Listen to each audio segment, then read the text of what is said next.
I suppose you could say I'm very excited about today's day trip from Munich as I show you how to go strawberry picking using only public transportation.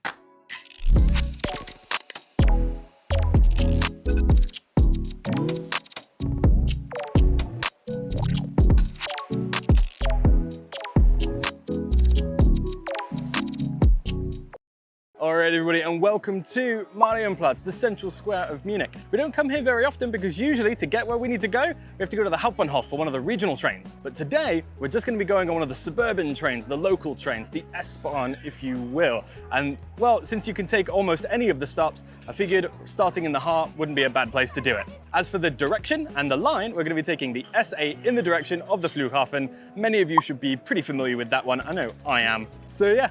Let's just nip on that train and let the city melt away.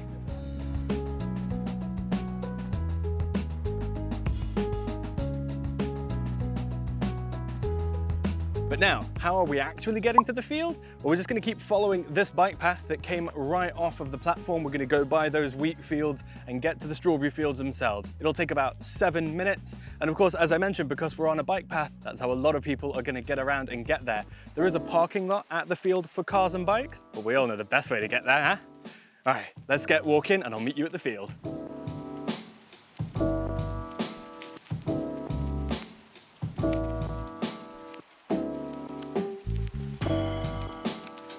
Servus. Hallo.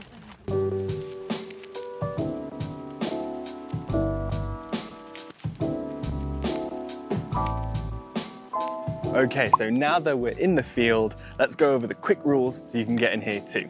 Well, first off, you're going to need a container for your strawberries. I don't have one, but they sell these for 50 cents when you get here. But you can bring your own if you've got a cool fancy metal one. Once you get here, of course, they're going to zero it out on a scale because you're going to pay by weight when you leave. Other than that, you also need to pay a €4 entrance fee, but the cool thing about it is that you can eat while you pick. So everything you consume in here, that's under that €4. Everything you take out, they'll weigh it at the end. Let's get picking. Oh, and of course, don't forget to bring plenty of cash because of course, they don't accept card. That's just how it's going to be.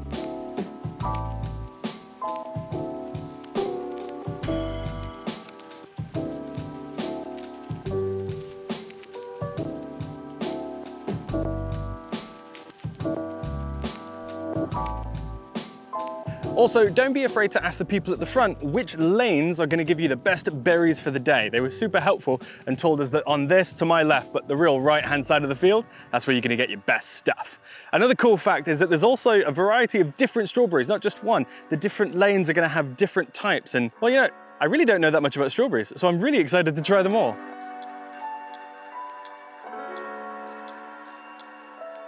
In fact, another cool thing is that it's more than just strawberries. I mean, it's strawberries right now, but they also grow asparagus, cherries, all the other different types of berries. You can see it on their website. They've got a wonderful little calendar that breaks down per month what you could expect to harvest. So you should definitely go there. I'll link it in the description below so that you can check.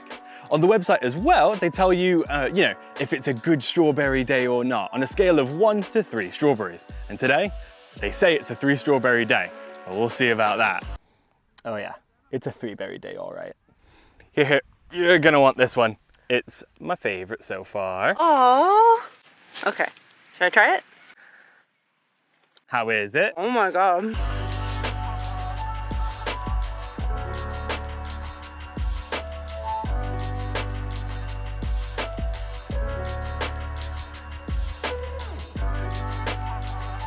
All right, you know what time it is. It's history time. How could I resist telling you the cool stuff I learned about this field?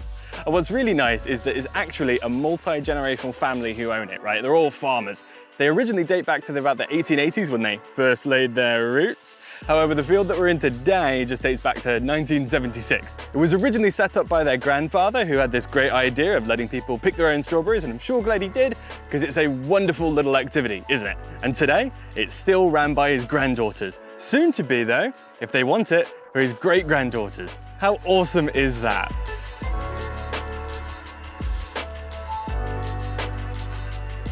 And the weirdest one I found on their website was potatoes. I mean, it's on the website, so surely that means they let you pick it, but I don't even know what that would look like. So if you're liking this video, like and subscribe, but also let me know in the comments, would you want to see us come back maybe every other month or so? We'll follow that calendar and review what we think all the different foods are more than just strawberries, especially potatoes. Look, I just want an excuse to come back and pick some potatoes. All right, I consider that berries accomplished. And though we're done in the field, we don't have to go home just quite yet, because across the street is the Beer Cafe, the Berry Cafe, where we should be able to get ourselves a cold drink. And I need one, because I am bloody thirsty.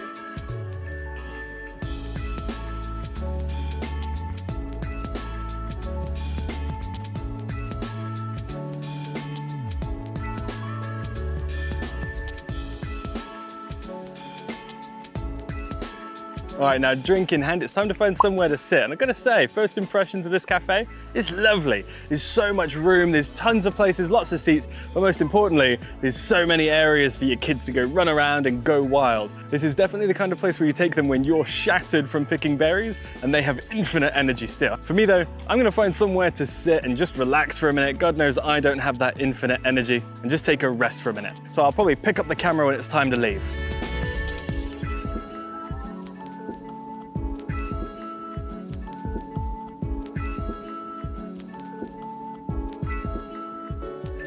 All right, so that about does it in the Beer Cafe, and also for our Beer adventure, as there's not much more to do around here other than walk back to the little train station.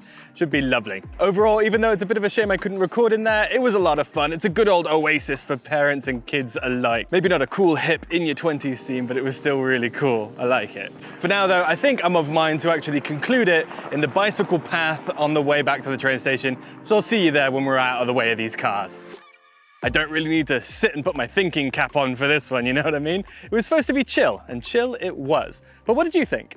Yeah, so I thought this was really perfect. This is the first really properly hot week in Munich. It's 30 degrees today, and some friends last week did this activity and told us about it, and I thought, oh, this will be perfect. I want to go outside, but it's way too hot to go hiking for 6 hours out in the mountains. So this was just perfect. It was really low key, really chill. You know, nice way to spend some time outside. No, exactly. I definitely would not be hiking in this weather. Far too hot. That's why I'm wearing my running gear, is because I just sweat through it. Oh my God, so hot.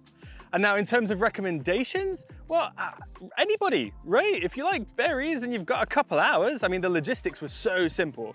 In the past, I never really did this because I thought, oh, I'm gonna need to get a car, I'm gonna need to do a bunch of research, and it's just so low key, you have to do it. So if you're a local, do it. You've got the time, I know you do. And if you're a tourist, I don't know, why not? If you like this kind of thing, if they're growing something that you like, maybe you don't get it in your region. I mean, these are delicious. So yeah, anybody, if you've got the time, come and do it. So with that being said, please like, comment, subscribe, follow us on Instagram, and we'll see you next time. And let us know if you want me to come back for potatoes. You know, don't leave me hanging on that one. We're not coming back for potatoes. Oh, we have to. Oh, now you need to convince her. Talk to you later. See you in the next video.